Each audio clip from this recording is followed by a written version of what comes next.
Hi friends, welcome to Sham Institute and welcome to Sham Institute Daily Current Affairs. August 6, 2025 ఉన్న current affairs discuss చేద్దామండి. So మరి August 6, 2025 ఉన్నటువంటి current affairs headline చూద్దాం. So మరి today ఒక importance ఉందండి. August 6, 2025 so Hiroshima దినోత్సవం.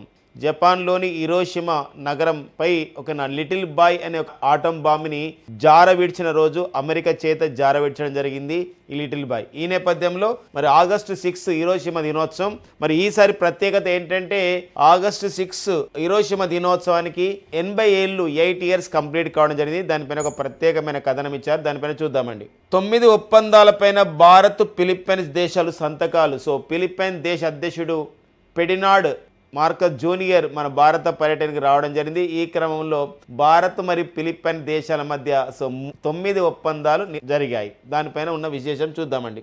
And next వచ్చేసి ఇక్కడ మన దేశం చేసినటువంటి ఎగుమతుల్లో తెలంగాణ, ఆంధ్రప్రదేశ్ వరుసగా 6 మరియు 7 స్థానాల్లో ఉన్నట్టు పిఓ అనే ఒక సంస్థ చెప్పింది. సో దానికి సంబంధించినటువంటి నివేదిక చూద్దామండి. అండ్ నెక్స్ట్ వచ్చేసి మొదటిసారిగా బిమ్స్టెక్ సాంప్రదాయ సంగీత ఉత్సవాన్ని నిర్వహించడం జరిగింది న్యూఢిల్లీలోని భారత మండపంలో. దానికి సంబంధించిన విశేషం చూద్దాం.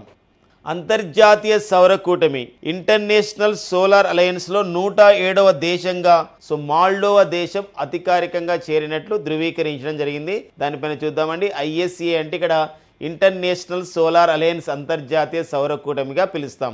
అంతర్జాతీయ సౌర కూటమిలో మరి 107వ దేశంగా చేరింది ఏదండి, మాల్డోవా దేశం. ఇప్పుడు 1 by 1 ఈ రోజు ఆగస్టు 6, 2025 కరెంట్ అఫైర్స్ మనం డిస్కస్ చేసుకుంటూ దీంతో పాటుగా మరికొన్ని ప్రాంతీయ, అంతర్జాతీయ, జాతీయ అంశాలు, క్రీడలు, అంతేకాకుండా పుస్తకాలు, రచయితలతో పాటుగా మన కరెంట్ అఫైర్స్ చివరన ఒక బుల్లెట్స్ పాయింట్స్ కూడా కొన్ని డిస్కస్ చేద్దామండి. ఓకేనా, నెక్స్ట్ చూద్దాం. ఆగస్టు 6, 2025 హిరోషిమా అణు విలయానికి 80 ఇయర్స్ అయింది అని చెప్పేసి ఒక వార్త ప్రధానంగా ఉందండి ఇక్కడ. మరి ఆగస్టు 6 మరి గమనించండి ఇక్కడ ఆగస్టు 6 ఒక 1945 జరిగిన సంఘటన అనమాట. ఆగస్టు 6, 1945 మనకి ఇక్కడ రెండో ప్రపంచ యుద్ధంలో మనకి రెండో ప్రపంచ యుద్ధం అనేది 1939 to 1945 మధ్య రెండో ప్రపంచ యుద్ధం అనేది జరిగింది. ఈ రెండో ప్రపంచ యుద్ధం కాలంలో అమెరికా ఏం చేసిందంటే ఇక్కడ జపాన్ పై అణుబాంబును జారవిడ్చడం జరిగింది అనమాట. జరిగింది. అది అలా నేపథ్యం ఎలా జరిగింది ఇక్కడ ఇవ్వడం జరిగింది అనమాట. ఇక్కడ అమెరికా దేశానికి చెందినటువంటి B-29 అనే ఒక యుద్ధ విమానం అండి.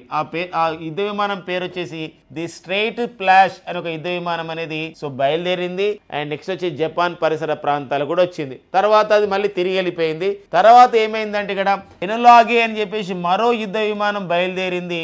ఆ యుద్ధ విమానాన్ని నడుపుతున్నటువంటి కర్నల్ పాల్ డిబేట్స్ జారవిడిచాడు అణుబాంబుని, లిటిల్ బాయ్ అణుబాంబుని. ఎక్కడ జారవిడిచాడు? హిరోషిమా నగరంలో, జపాన్లోని హిరోషిమా నగరంలో డ్రాప్ చేయడం జరిగింది అనమాట. ఎవరి చేత జారవిడ్చబడింది? అమెరికా దేశానికి చెందినటువంటి కర్నల్ పాల్ డిబేట్ చేత. యుద్ధ విమానంలో, ఎన్నెల్లోగానే యుద్ధ విమానంలో. ఆ యుద్ధ విమానం జారవిడిచినటువంటి ఆ బాంబు పేరు ఏం పేరు అని చెప్పేసి అంటే ఇక్కడ లిటిల్ బాయ్ అనే ఒక అణుబాంబు, ఒక ఆటం బాంబు అనమాట. ఇది ఎంత శక్తి అంటే ఇందులో 15,000 టన్నుల ట్రైనిట్రోటోలిన్ ఉపయోగిస్తే ఎంత శక్తి వచ్చిందో అంత శక్తి అనేది ఇందులో విడుదలైంది. 7,000 డిగ్రీల సెల్సియస్ ఉష్ణోగ్రత అనేది విడుదల కావడం జరిగింది అని చెప్పేసి ఇందులో లక్షలాది మంది కూడా ఇక్కడ చాలా మంది కూడా విగత జీవులు అయ్యారు ఈ హిరోషిమా నాగసాకి దురంతాల కారణంగా. ఎందుకోసం అంటే ఇక్కడ ఆగస్టు 6, 1945 హిరోషిమా పైన లిటిల్ బాయ్ అనే అణుబాంబును జారవిడిచింది అమెరికా. అండ్ ఆగస్టు 9 ఒక 1945 అమెరికా మళ్ళీ ఇక్కడ నాగసాకి జపాన్లోని నాగసాకి పట్టణం పైన మరో బాంబును కూడా అంటే ప్యాట్ మ్యాన్ అనే పేరుతో ప్యాట్ మ్యాన్ అనే పేరుతో అణుబాంబును జారవిడిచడం జరిగింది అనమాట. ఇది ఈ సంఘటనకి ఇప్పుడు ఎన్ని అవుతుందండి, 80 ఇయర్స్ అవుతున్న నేపథ్యం అనమాట. ఇది ఒక ముఖ్యమైన దినోత్సవాల నేపథ్యంలో మనం గుర్తుపెట్టుకోవాల్సిన అవసరం ఉందండి. ప్రతి పాయింట్ కూడా ఇంపార్టెన్స్గా మనం చూసుకోవాల్సినటువంటి అవసరం అనేది ఉంటుందన్నమాట. ఇది జపాన్లో జరిగినటువంటి పరిణామము. రెండో ప్రపంచ యుద్ధానికి ఇలా అమెరికా ముగింపు పలకడం జరిగింది.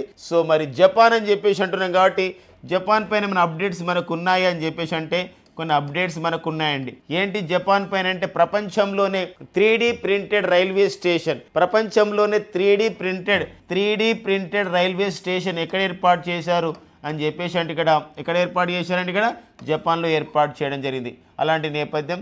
అంతేకాకుండా చెక్కతో తయారు చేసినటువంటి కలపతో తయారు చేసినటువంటి ఉపగ్రహం లిగ్నోసాట్ని ప్రయోగించి విఫలమైన దేశం కూడా ఇటీవల జపాన్ దేశం మన న్యూస్లో ఉంది. అంతరిక్షానికి ఎలివేటర్ నిర్మిస్తున్నట్లు ప్రకటించుకున్న దేశం కూడా జపాన్.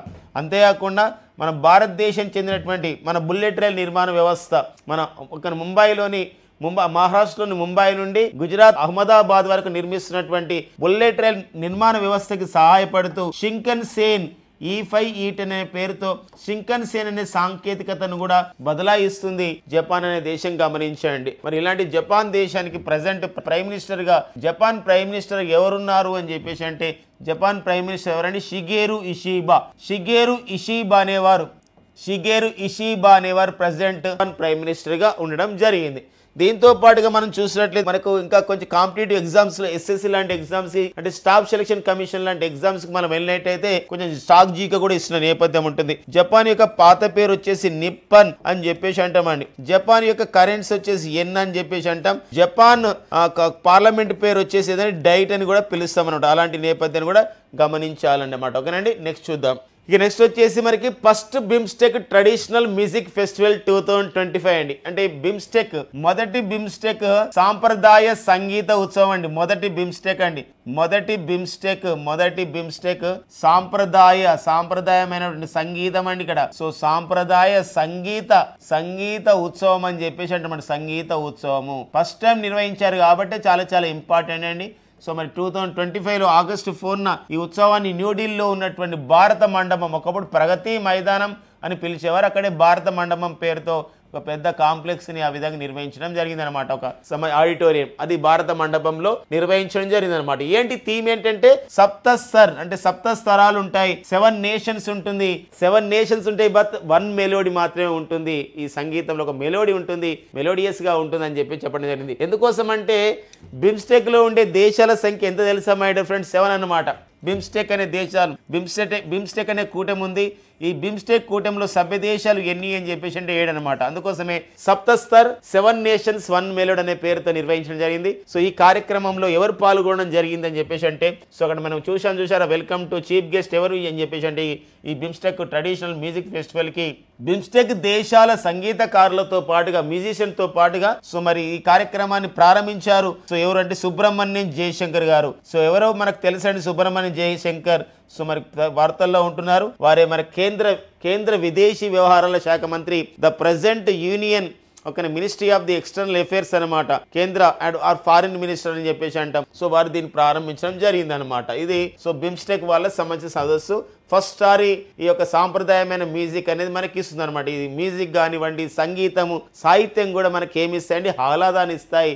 అంతేకాకుండా లైఫ్ స్కిల్స్ నేర్పిస్తాయి, మనో వికాసాన్ని మనో ఉల్లాసాన్ని కూడా మనకి కలిగిస్తాయి అని చెప్పేసి చెప్పదు అనమాట. కాబట్టి ఇలాంటి సంగీతం ద్వారా, సాహిత్యం ద్వారా సో హద్దులు కూడా చెరిగిపోతాయి, అందరం కలిసి ఒక భావన ఉంటుందని చెప్పేసి ఈ సందర్భంగా సో మనం చెప్పొచ్చు అనమాట బిమ్స్టెక్ సదస్సు గురించి మాట్లాడుకుంటప్పుడు.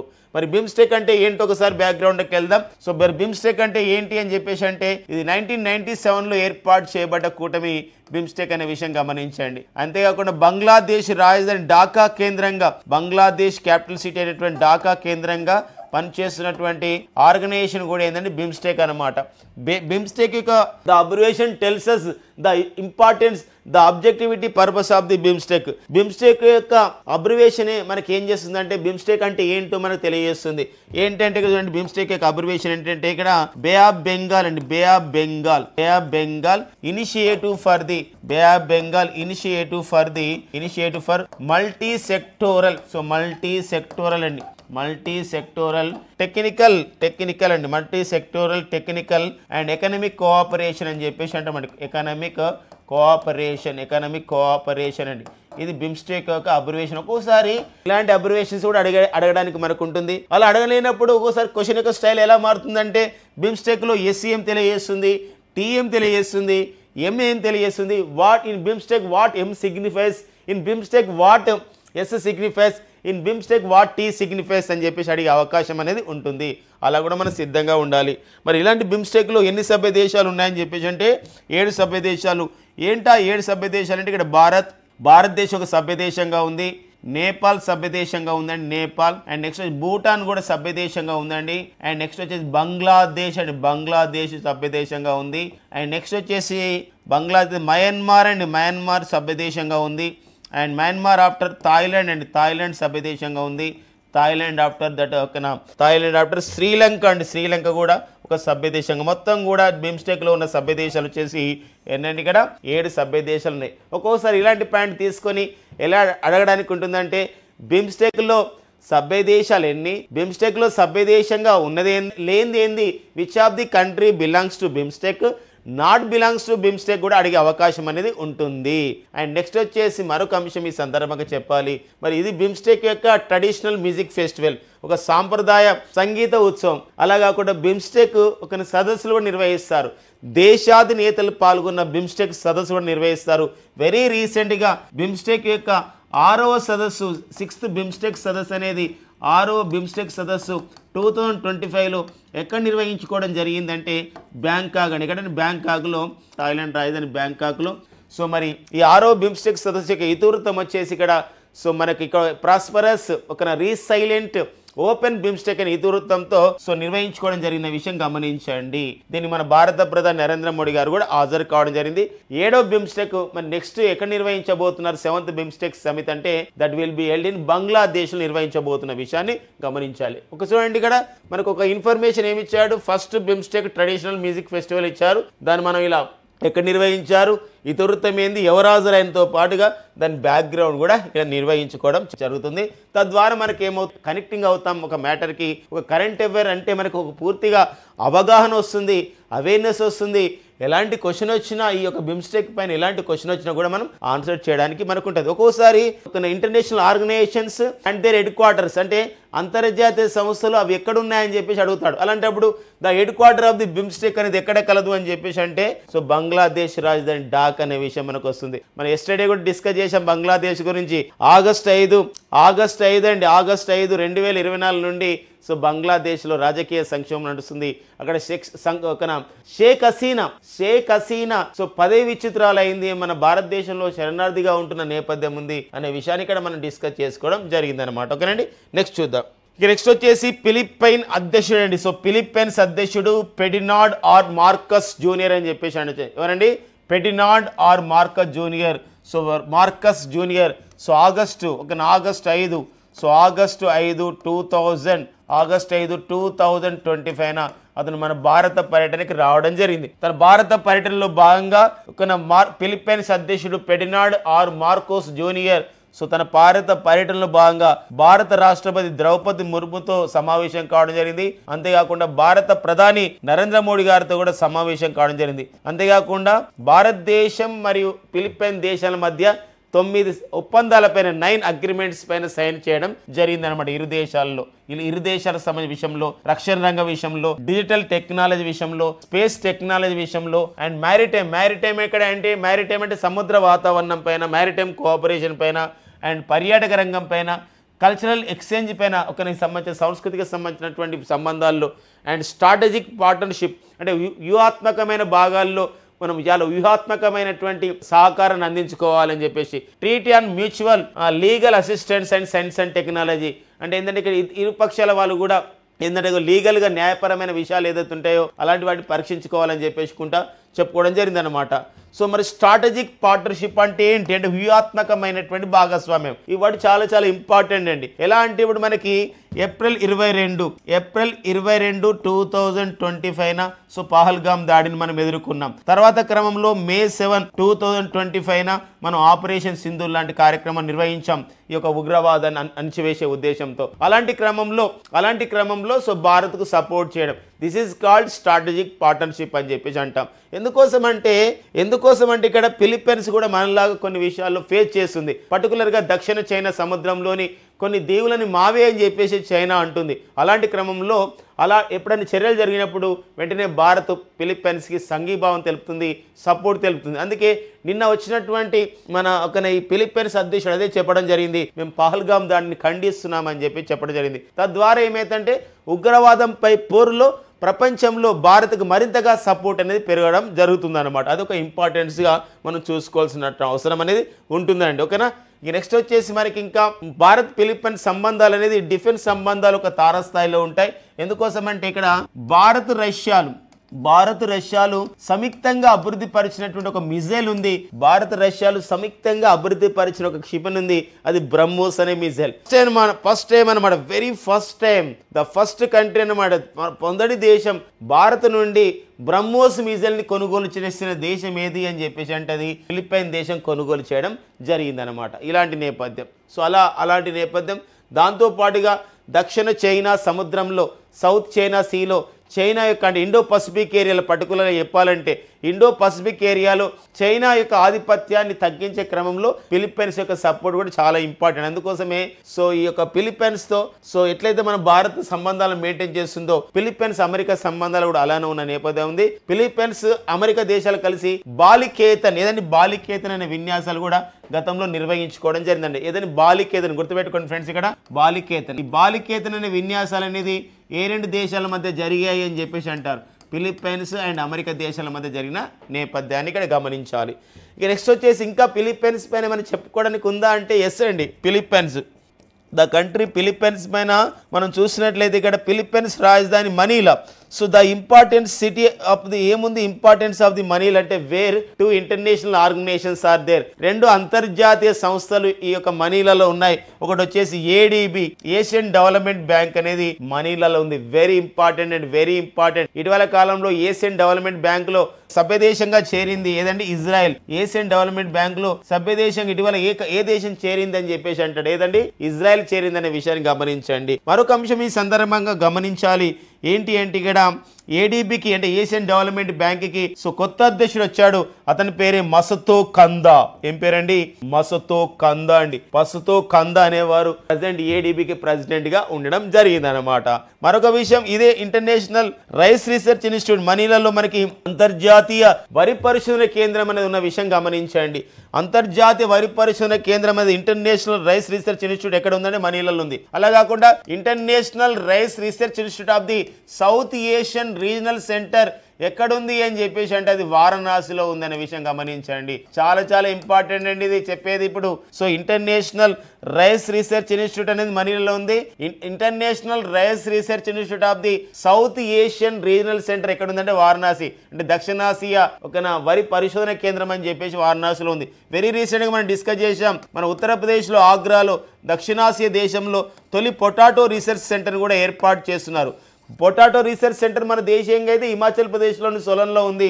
అలా కాకుండా అంతర్జాతీయ పొటాటో రీసెర్చ్ సెంటర్ ఎక్కడ కలదంటే ఆగ్రాలో కలదు. అలాంటి విషయాలపైన కూడా మనం పట్టు సాధించాలండి. మరొక అంశం ఈ సందర్భంగా చూసుకోండి. సో మరొక విషయం ఇక్కడ ఫిలిప్పైన్స్ అంటే మనకు గుర్తుకొచ్చే మరొక అంశం ఉంది, రామన్ మెగసెస్ అవార్డు అండి. రామన్ మెగసెస్ అవార్డులు. సో మరి ఆసియా ఖండంలో అత్యున్నతమైన అవార్డులుగా భావించే రామన్ మెగసెస్ అవార్డుని ఇచ్చే దేశం ఏది అని చెప్పేసి అంటే that is the Philippines. The country, which country has given the Raman Magsaysay Award? It is considered to be as a Nobel Awards in the Asian continent. That is the Raman Magsaysay is given by the Philippines country అనే విషయం గమనించండి. ఓకేనా. Next చూద్దామండి, ISA international solar alliance లో 107వ దేశంగా Moldova దేశం జరిగిందండి. ISA international solar alliance అండి. ఇంటర్నేషనల్ సోలార్ అలయన్స్ అని చెప్పేసి అంటాం. అంతర్జాతీయ సౌర కూటమి. ఈ అంతర్జాతీయ సౌర కూటమి అనేది ఎప్పుడు ఏర్పాటు చేయబడింది, ఆ ప్రతిపాదన ఎవరు చేయడం జరిగిందంటే మన భారత్ చేసింది. మన భారత్ చేసిన ప్రతిపాదనని సో ఫ్రాన్స్ దేశం మద్దతుగా వచ్చింది. భారత్ చేసిన ఈ ప్రతిపాదన ఏదైతే ఉందో ఫ్రాన్స్ మద్దతుతో ఫైనల్ గా కార్యరూపం దాల్చింది. అది 2016లో ఎక్కడ ఏర్పాటు చేశారని చెప్పేసి అంటే ఇది మన భారతదేశంలోని మన హర్యానా రాష్ట్రంలోని గురుగ్రామ్ లో దీన్ని ఏర్పాటు చేయడం జరిగిందనమాట. అదే ఐఎస్ఏ. అలా ఐఎస్ఏ ఏర్పాటు conference of the parties 21 United nations framework convention on the climate change 2015. ఈ సదస్సు మనకి ఎక్కడ జరిగిందంటే ఫ్రాన్స్ రాజధాని ప్యారిస్లో జరిగిందండి. ఈ సదస్సులోనే మన భారత ప్రధాని నరేంద్ర మోడీ గారు మనం సౌర విద్యుత్తుని మనం వాడుకోవాలి, సౌర విద్యుత్ యొక్క లక్ష్యాలను చెప్పడం జరిగింది.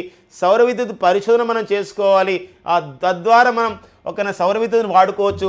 మనం ఏదైతే 2070 ఒక టార్గెట్ ఉందండి, what is the 2070 target by the so many countries along with our India, that is the zero carbon emissions.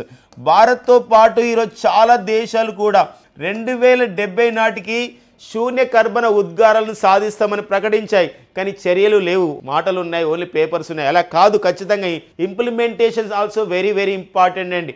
అలాంటి క్రమంలో మన భారతదేశం ఆ ఇంప్లిమెంటేషన్లో భాగంగానే ఈరోజు సౌర విద్యుత్తుని పెంపొందించాలి. ఓన్లీ మనమే కాదు, సౌర విద్యుత్తు ఉన్నటువంటి దేశాలు ఎక్కడైతే ఉన్నాయో, ఎక్కడైతే సౌర విద్యుత్తుకు అనుకూలంగా ఉన్నాయో అన్ని దేశాలు రావాలి అని చెప్పేసి ఒక కాన్ఫరెన్స్ ఆఫ్ ది పార్టీస్ 21లో ఈ ఐక్యరాజ్యసమితి వాతావరణ మార్పుల సదస్సులో 2015లో ప్యారిస్లో చెప్పడం జరిగిన విషయాన్ని మనం గమనించండి. మరి ఈ లక్ష్యం ఏంది? ఈ అంతర్జాతీయ సౌర కూటమి అనేది 2015లో భారత ప్రధాని ప్రకటించారు, ఫ్రాన్స్ మద్దతు ఇచ్చింది. ఫైనల్గా 2016లో హర్యానాలోని గురుగ్రామ్లో ఇది ప్రారంభించబడింది. ఓకేనండి, హర్యానాలో గురుగ్రామ్లో ప్రారంభించబడింది. చాలా దేశాలు 120కి పైగా దేశాలు ఇలా జాయిన్ అవుతున్నట్టు ప్రకటించాయి. జాయిన్ కావడం వేరే, రాటిఫికేషన్ వేరే. రాటిఫికేషన్ జాయిన్ అవుతున్నట్లు ప్రకటించడం వేరే, రాటిఫికేషన్ వేరే. జాయిన్ అవుతున్నాను చెప్పడం అంటే అధికారికంగా ఒక ప్రెస్ మీట్ ఏర్పాటు చేసి నేను జాయిన్ అవుతున్నాను చెప్పడం ఇందులో. అంటే మరి రాటిఫికేషన్ అంటే ఏంటంటే ఆ అంతర్జాతీయ సౌర కూటమి యొక్క నిబంధనలు, రూల్స్ అండ్ రెగ్యులేషన్స్, బైలాస్ అని చెప్పేసి అంటాం. ఎలా మనం ముందుకెళ్ళాలి రీసెర్చ్ విషయంలో, ఇవన్నీ కూడా దానిపైన సంతకం చేయడం అంటే దాన్ని రాటిఫికేషన్ అంటాం. చేరడం, ప్రకటించడం. జస్ట్ చేరడం అంటే ప్రకటించడం. 124 దేశాలు ప్రకటించాయి మేము చేరుతాయని, కానీ ఇంతవరకు ఎన్ని దేశాలు అందులో రాటిఫికేషన్ చేశాయి, ఆ రూల్స్ని అండ్ రెగ్యులేషన్స్ని ఆ విధంగా సంతకం చేసి ఆ పత్రాలని ఆ విధంగా ఎక్స్చేంజ్ చేసుకోవడం జరిగిందంటే 107 దేశం. ఈ 107 దేశం ఏంటంటే మాల్డోవా దేశం అండి. మాల్డోవా దేశం ISAలో ఒక అధికారికంగా చేరడం జరిగింది, రాటిఫికేషన్ జరిగింది అని చెప్పేసి చెప్పుకోవడం జరుగుతుంది. మరి 106వ దేశం ఏది అని చెప్పేసి అంటే 106వ దేశం ఆర్మేనియా అండి. ఆర్మేనియా దేశం వచ్చేసి 106వ దేశంగా చేరడం జరిగిన విషయాన్ని గమనించండి. 105 దేశం ఏది? ISAలో చేరిన 105వ దేశం అంటే మన భారత పొరుగు దేశమైన నేపాల్ అనే విషయాన్ని గమనించండి. ఓకేనండి, ఇక నెక్స్ట్ వచ్చేసి మనకి what is the target, what is the objectivity, purpose of the ISA. మరి అంతర్జాతీయ సౌర కూటమి యొక్క పర్పస్ ఏంటి, ఉద్దేశం ఏంటి అంటే 2 ఉద్దేశాలు ఉన్నాయండి. 2 ఉన్నాయి. ఒకటి వచ్చేసి $1 ట్రిలియన్ యొక్క ఇన్వెస్ట్మెంట్ని సోలార్ ఎనర్జీలో, అంటే సోలార్ ఎనర్జీ అంటే ఇక్కడ సౌర విద్యుత్ ఉత్పత్తి చేయాలి, సౌర పలకాలు కొనుక్కోవాలి. ఇలాంటప్పుడు ఒక $1 ట్రిలియన్ ఇన్వెస్ట్మెంట్స్ని ఈ సౌర విద్యుత్ ఉత్పత్తిలో పెట్టాలి 2030 నాటికి. By the 2030 to promote to encourage the $1 trillion of the investment in the solar energy by 2030. 2030 నాటికి సౌర విద్యుత్ ఉత్పత్తిలో అంతా ఏం చేయాలి, మనం ఇన్వెస్ట్మెంట్ చేయాలి, అన్ని సౌర పలకాలు అవన్నీ కూడా ఏర్పాటు చేసుకోవాలి.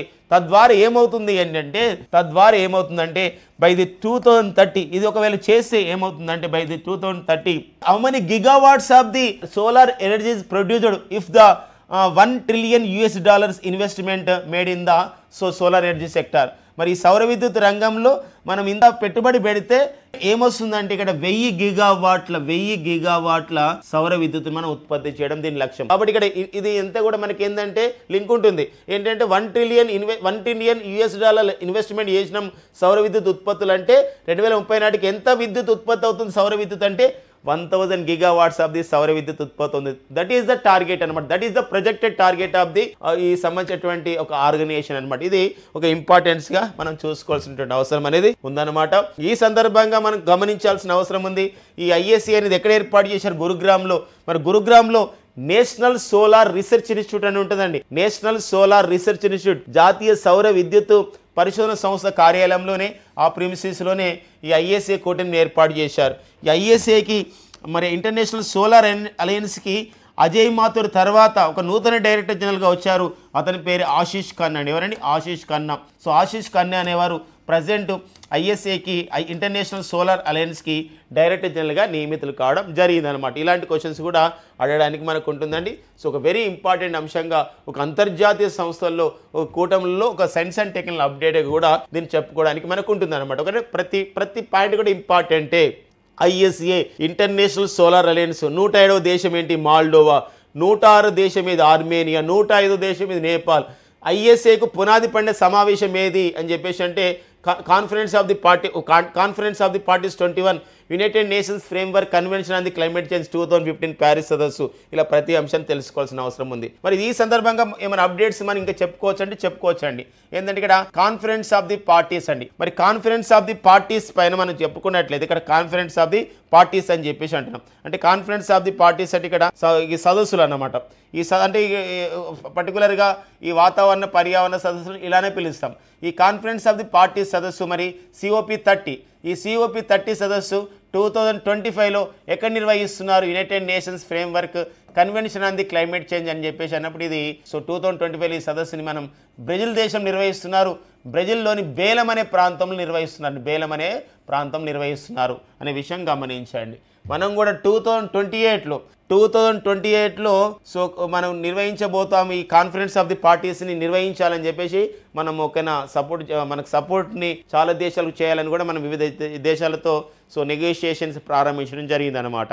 ఎందుకోసం అంటే మనం 2028లో నిర్వహించి ఒక అవకాశం మనకు రావాలి. ఎందుకోసం గతంలోనే 2002లో మన భారత్ ఈ conference of the parties United Nations ఫ్రేమ్వర్క్ని మనం నిర్వహించుకోవడం జరిగింది, వాతావరణ మార్పుల సదస్సు. మళ్ళీ 2028లో ఈ అవకాశం రావడానికి మనం ప్రయత్నం అయితే చేస్తున్న సందర్భాన్ని ఈ సందర్భంగా గుర్తుపెట్టుకోవాల్సిన అవసరం అయితే చాలా ఉందన్నమాట. ఓకేనండి, నెక్స్ట్ చూద్దాం. ఇక నెక్స్ట్ వచ్చేసి మనకి ఉత్తరాఖండ్ అండి. ఉత్తరాఖండ్లో జరిగినటువంటి ఒక విపత్తు లాంటి అంశం ఏంటంటే ఒక సంబంధించిన వరదలు అనమాట. ఉత్తరాఖండ్లో వరదలు, ఈ ఉత్తరాఖండ్లోని ఫ్లడ్స్ అనేది ఏ స్థాయికి వచ్చాయని చెప్పేసి అన్నప్పుడు ఇక్కడ ఉత్తరాఖండ్లోని ఉత్తరకాశీలో ఉత్పాతం జరిగింది, ఒక డిజాస్టర్ లాగా జరిగింది. ధారాలి గ్రామం మొత్తం కూడా దాదాపుగా సగం వరకు కూడా తుడుచుకుపెట్టుకుపోయింది అని చెప్పేసి ఆ వరదలు అని చెప్పేసి ఒక ప్రధానమైన వార్త ఉంది. ఈ కిర్ గంగా అనేది అంటామండి. ఈ కిర్ గంగా అనేది పరివాహక ప్రాంతం నుండి ఒక గ్రామమే ధారాలి గ్రామం. అంతేకాకుండా ఇది ఒక లోయలాగా ఉంటుంది ఇలాంటి ప్రాంతంలో. సో దాదాపుగా ఉత్తరాఖండ్ అంటేనే 60-70% అంతా కూడా సో మరి కొండలు గుట్టలలో ఉంటాయి. అందులో ఈ లోయలో ఉన్నటువంటి ఒక గ్రామం అనమాట. గంగోత్రికి ఒక 20 కిలోమీటర్స్ దూరంలోనే ఈ ధరాలి గ్రామం ఉంటుంది. అలాంటి క్రమంలో సముద్ర మట్టానికి 2680 మీటర్లు ఎత్తున్నటువంటి గ్రామంలో ఈ వరద రావడం ద్వారా మొత్తం కూడా మునిగిపోయింది, తుడుచుకుపెట్టుకుపోయింది అని చెప్పేసి ఒక అంశం ఉంది. ఇది ఒక జాతీయ అంశాలుగా అండ్ ఒక పర్యావరణ అంశంగా, కరెంట్ జాగ్రత్త అంశంగా ప్లేసెస్ ఇన్ ద న్యూస్లో ఈ టాపిక్ని మనం చూసుకోవాల్సిన అవసరం ఉందండి. సో ఉత్తరాఖండ్ విషయం మనకు ఒక ఇంపార్టెన్స్గా ఉత్తరాఖండ్ రాష్ట్రం పైన కూడా మనం డిస్కస్ చేసుకునే అంశం అనమాట. ఉత్తరాఖండ్లో గతంలో 2013లో కూడా ఉత్తరాఖండ్లో ఇంకా దీనికన్నా ఎక్కువగా అప్పుడు వరదలు వచ్చాయి. అదొక జాతీయ విపత్తుగా కూడా ప్రకటించిన నేపథ్యం ఉంది. 2013లో వచ్చినటువంటి ఉత్తరాఖండ్లోని వరదలు అనమాట. చివరిసారిగా అంత ఘోరమైన వరదలు అనేది రావడం జరిగిందనమాట. ఇది ఉత్తరాఖండ్ పరిస్థితి. ప్రజెంట్ అయితే ఉత్తరాఖండ్కి ముఖ్యమంత్రి ఎవరు అని చెప్పేసి అంటే పుష్కర్ సింగ్ ధామే అండి. సో పుష్కర్ సింగ్ ధామే అనేవారు ప్రజెంట్ ఉత్తరాఖండ్ ముఖ్యమంత్రిగా ఉన్నారు. ఉత్తరాఖండ్ పైన ఏమైనా ఇంకా ఇంపార్టెంట్ ఉందా కాంపిటేటివ్ ఎగ్జామినేషన్ పాయింట్ ఆఫ్ అంటే one importance is there. January 27, 2025 నుండి ఉత్తరాఖండ్లో యూసీసీ అంటే యూనిఫామ్ సివిల్ కోడ్ అంటే ఉమ్మడి పౌర స్మృతిని అమలు చేస్తున్నారు. జస్టిస్ రంజన్ ప్రకాష్ దేశాయ్ ఇచ్చినటువంటి కమిటీ సిఫార్సుల మేరకి యూనిఫామ్ సివిల్ కోడ్ ఉమ్మడి పౌర స్మృతిని January 27, 2025 నుండి అమలు చేస్తున్నటువంటి రాష్ట్రం ఏంటి అని చెప్పేసి అంటే సో ఉత్తరాఖండ్ రాష్ట్రం అనే అంశాన్ని ఇక్కడ మనం చూసుకోవాల్సినటువంటి అవసరం ఉందన్నమాట. ఓకేనా, నెక్స్ట్ చూద్దాం. కర్తవ్య భవన్ అండి, ఢిల్లీలోని కర్తవ్య పద్. మరి ఒకప్పుడు ఈ కర్తవ్య పద్ అనే మార్గాన్ని మనం ఏమని పిలిచేవారండి? రాజ్పథ్ అని పిలిచేవారం. ఈ రాజ్పథ్ పేరుని ఏమని మార్చారు? కర్తవ్య పద్ అని మార్చారు. ఈ కర్తవ్య పద్ మార్గంలోనే ఇప్పుడు ఒక పెద్ద భవనం నిర్మించారు. అది కర్తవ్య భవన్ అని ఒక పేరు పెట్టారు. ఏంది దీని యొక్క ప్రధానమైన ఉద్దేశం? ఈ రోజే ప్రారంభించారు. సో మరి August 6, 2025 భారత ప్రధాని నరేంద్ర మోడీ గారి చేత సో ఇది ప్రారంభించబడింది, ఇనాగ్రేట్ చేయబడింది ఈ భవనం. ఈ భవనం ప్రత్యేకత ఏంటంటే సో ఇది ఏంటి అని చెప్పేసి అంటే ఇది కంబైన్డ్ సెంట్రల్ సెక్రటేరియట్ అంటారండి. ఇది కంబైన్డ్ సెంట్రల్ సెక్రటేరియట్. కంబైన్డ్ అంటే ఉమ్మడి సెంట్రల్ కేంద్ర సెక్రటేరియట్ అంటాం. సో ఏంటంటే సెక్రటేరియట్ అని చెప్పేసి అంటే సెక్రటేరియట్ కానీ కంబైన్డ్ సెంట్రల్ సెక్రటేరియట్ అంటే సచివాలయము అంటే ఇక్కడ సో మరి 10 డిపార్ట్మెంట్స్ ఈ భవనంలో పెట్టబోతున్నారు. మనకి ఇక్కడ ఒక 10 కార్యాలయ భవనాలను ఏర్పాటు చేయబోతున్నారు ఢిల్లీలో. ఇదే ప్రాంతంలో ఈ కర్తవ్య భవనంలో కేంద్ర హోంశాఖ, కేంద్ర విదేశీ వ్యవహారాల శాఖ, పెట్రోలియం శాఖ, భారత ప్రధానమంత్రి శాస్త్రీయ సలహాదారుల కార్యాలయము, ఇవన్నీ కూడా ఆర్థిక సలహాదారుల కార్యాలయాన్ని కూడా ఇక్కడ ఏర్పాటు చేస్తున్నట్లు ప్రకటించడం జరిగింది. మనకి ప్రెస్ ఇన్ఫర్మేషన్ బ్యూరో ద్వారా PIB ద్వారా ఈ సమాచారాన్ని ఇవ్వడం జరిగింది. సో ఇది కర్తవ్య భవన్ అండి. ఢిల్లీలో కర్తవ్య భవన్ యొక్క ప్రాముఖ్యత ఏంటి? సో ఈ ఎన్ని కార్యాలయాలు ఇక్కడ ఏర్పాటు చేస్తున్నారు ఒక ఉమ్మడిగా? సో అందులో ఏ కార్యాలయాలు ఉన్నాయి? ఇలాంటి విషయాలు మనం గమనించండి. CCS 3 ఈ భవనానికి కర్తవ్య భవన్ CCS3 అనమాట. CCS3 అంటే సెంట్రల్ కంబైన్డ్ సెక్రటేరియట్ 3 అని చెప్పి చెప్తున్నారు అనమాట. అంటే ఇవన్నీ కూడా కొత్త భవనాలు. ఆల్రెడీ మనకు సెంట్రల్ విస్ట్ అనే పేరుతో నూతన పార్లమెంట్ భవనాన్ని నిర్మించుకున్నాం. తద్వారా పాత భవనాల స్థానంలో కొత్త భవనాలు మనం నిర్మించుకుంటున్నాం అన్నమాట. ఇది దీనికి ప్రత్యేకత. కర్తవ్య భవన్ కర్తవ్య పదులు దీన్ని ఏర్పాటు చేయడం జరిగిందనమాట. ఓకేనండి. నెక్స్ట్ చూద్దాం. రక్షణ శాఖ, కేంద్ర రక్షణ శాఖ మంత్రి రాజ్నాథ్ సింగ్ అండి. మరి రాజ్నాథ్ సింగ్ ఆధ్వర్యంలో ఉన్నటువంటి ఒక DAC అండి. డిఎసి అంటే ఇక్కడ ఒక DAC అంటే డిఫెన్స్ అక్విజిషన్ కౌన్సిల్ అంటాం. అంటే రక్షణ పరికరాలను కొనుగోలు చేసే మండలి అంటాం. డిఫెన్స్ అక్విజిషన్ మండలి లేకపోతే DAC అంటాం. దీని చైర్మన్ వచ్చేసి కేంద్ర రక్షణ శాఖ మంత్రి ఉంటాడు. మరి 67,000 కోట్ల ఆయుధ సంపదని కొనుగోలు చేయాలని ఈరోజు ఆమోద ముద్ర తెలియడం జరిగింది. ఆగస్టు 5, 2025న రాజ్నాథ్ సింగ్ నేతృత్వంలో DAC ఆమోదం పొందింది. ఇందులో కొన్ని అంశాలు చూద్దాం. ఏం కొనుగోలు చేస్తున్నారు 67,000 కోట్లతో అంటే కొన్ని ఆత్మనిర్భర్ భారత్ అభియాన్లో భాగంగా చాలా వాటిని ఇక్కడనే మనం తయారు చేసుకుంటున్నాం. కొన్ని అవసరమైన వాటిని మాత్రమే విదేశాల నుండి కొనుగోలు చేసుకుంటున్నాం. అందులో ఒకటి వచ్చేసి ఇక్కడ యాక్సెప్టెన్స్ ఆఫ్ ది నెసెసిటీ. ఇక్కడ చూడండి AON అని చెప్పేసి ఒక అబ్రివేషన్ గుర్తుపెట్టుకోండి. యాక్సెప్టెన్స్ ఆఫ్ ది నెసెసిటీ అంటే నెసెసిటీ అంటే ఏంటంటే చాలా అవసరం ఉంది కాబట్టి యాక్సెప్ట్ చేయాలి అనే ఉద్దేశంతో ఇవన్నీ కూడా యాక్సెప్ట్ చేసినామని చెప్పి చెప్పడం జరిగింది. అందులో వచ్చేసి ఇక్కడ BrahMos fire control system. BrahMos అంటే భారత రష్యాలు అభివృద్ధి చేసిన మిజైల్. దీనికి సంబంధించినటువంటి అనుబంధాలకు సంబంధించినటువంటి కొన్ని పరికరాలు కొనుగోలు చేసుకుంటాం. బరాక్ 1 ఒక పాయింట్ డిఫెన్స్ మిజైల్ సిస్టమ్. ఈ బరాక్ 1 అనేది భారత రష్యాలు సంయుక్తంగా అభివృద్ధి పరిచిన క్షిపణి. దానికి సంబంధించిన మిజైల్ సిస్టాన్ని చేసుకుంటున్నాం. అంతేకాకుండా సాక్ష్యం వెపన్ సిస్టాన్ని, స్పైడర్ లాంటి సంబంధించిన ఆయుధాలని కొనుగోలు చేస్తున్నాం. System for the integration with integrated air command and control system అని చెప్పేసి అంటాం. అంటే ఇక్కడ సమన్వయం చేస్తుంది అనమాట. ఈ సాక్ష్యం వెపన్ సిస్టమ్, ఈ స్పైడర్ అనే వెపన్ సిస్టమ్ ఇది ఒక సమీకృతంగా పనిచేస్తుంది. ఇండియన్ ఎయిర్ ఫోర్స్లో పనిచేస్తుంది. ఇలాంటి సిస్టమ్ మనం కొనుగోలు చేసుకుంటున్నాం. అంతేకాకుండా ఇంకా ఇండియన్ ఎయిర్ ఫోర్స్ దృష్ట్యా మేల్ అనే మరొక పరికరం ఉంటుందండి. మీడియం ఆల్టిట్యూడ్ లాంగ్ ఎండ్యూరెన్స్ అనే పరికరాన్ని కొనుగోలు చేస్తున్నాం ఆయుధ సంపత్తిని. అంతేకాకుండా C-70 యుద్ధ విమానాలు, C-130 జెట్ ఫైటర్స్ని, S-400 మిజైల్ సిస్టాన్ని కూడా మనం కొనుగోలు చేస్తున్నాం. ఫ్రెండ్స్ ఇవన్నీ కూడా మనకి S-400 అనే మిజైల్ సిస్టాన్ని మనం ఎక్కడి నుంచి కొనుగోలు చేయడానికి ఉందంటే ఇక్కడ మనకి రష్యా నుండి కొనుగోలు చేస్తాం. ఇది మనకి 67,000 కోట్ల ఆయుధ సంపత్తి కొనుగోలు విషయంలో.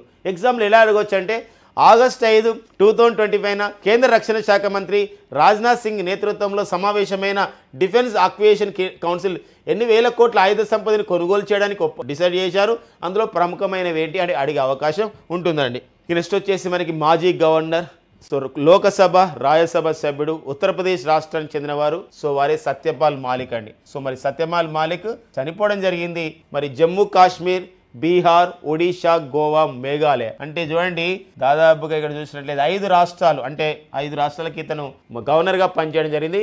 ఆగస్టు 23, 2018 నుండి అక్టోబర్ 30, 2019 వరకు జమ్మూ కాశ్మీర్ గవర్నర్గా పనిచేయడం ఇది చాలా ఇంపార్టెంట్ అయిన విషయం అనమాట. ఎందుకోసం అంటే సత్యపాల్ మాలిక్ గారే జమ్మూ కాశ్మీర్ గవర్నర్గా ఉన్నప్పుడు ఏం జరిగిందని చెప్పేసి అంటే ఇక్కడ మన డేట్ రాస్తే మీకు అర్థమైపోతుంది. ఆగస్టు 5, 2019 370 ఆర్టికల్ని స్వయం ప్రతిపత్తిని తొలగించడం జరిగింది జమ్మూ కాశ్మీర్కి. ఆ క్రమంలో మరి గవర్నర్గా ఎవరు ఉన్నారంటే సత్యపాల్ మాలిక్ అనేవారు ఉండడం జరిగింది. ఇతను వృద్ధాప్యం కారణంగా చనిపోవడం జరిగింది. సత్యపాల్ మాలిక్ ఏ రాష్ట్రాలకు గవర్నర్గా పనిచేశాడు వీరి యొక్క నేపథ్యం మనం చూడాలండి. మరో రికార్డ్ అండి. ఈ మధ్య కాలంలోనే భారత ప్రధాని నరేంద్ర మోడీ గారు సుదీర్ఘకాలం పాటు వరుసగా 3 పర్యాలు కూడా ఇట్లా ఉన్నటువంటి రికార్డు మనకి ఉంది. మన ప్రధానమంత్రి నరేంద్ర మోడీ గారు వరుసగా పనిచేశారు అని చెప్పేసి ఒక రికార్డు మనం డిస్కస్ చేసుకోవడం జరిగింది భారత ప్రధాని హోదాలో. అలాంటి క్రమంలో కేంద్ర హోంశాఖ మంత్రి అయినటువంటి అమిత్ షా గారు అండి. కేంద్ర హోంశాఖ మంత్రి అమిత్ షా గారు మరో రికార్డు ఇక్కడ ఈరోజు సాధించడం జరిగింది. ఏంటా రికార్డు అంటే కేంద్ర హోంశాఖ మంత్రిగా అమిత్ షా అత్యధిక కాలం కేంద్ర హోంమంత్రిగా పనిచేసినటువంటి వ్యక్తిగా అమిత్ షా గుర్తించబడ్డారు. 6 సంవత్సరాల 68 రోజులని.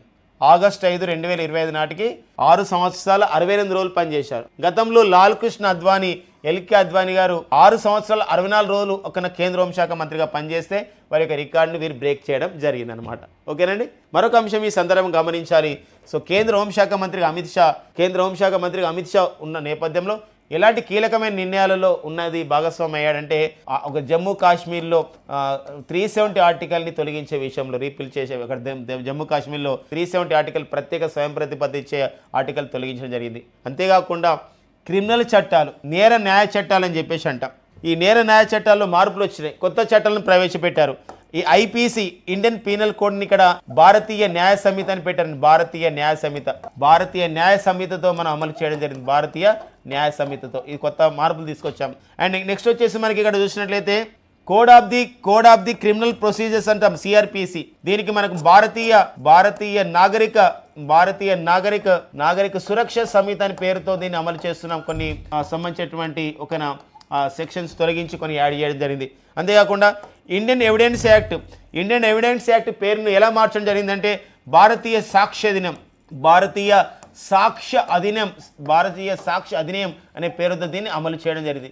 ఇలా కూడా సో వీర హయాంలో ఉన్నప్పుడే ఇది చేయడం జరుగుతుంది అనమాట. అంతేకాకుండా ఈశాన్య రాష్ట్రాల్లో కేంద్ర హోంమంత్రిగా ఎన్నో చర్యలు చేపట్టారు.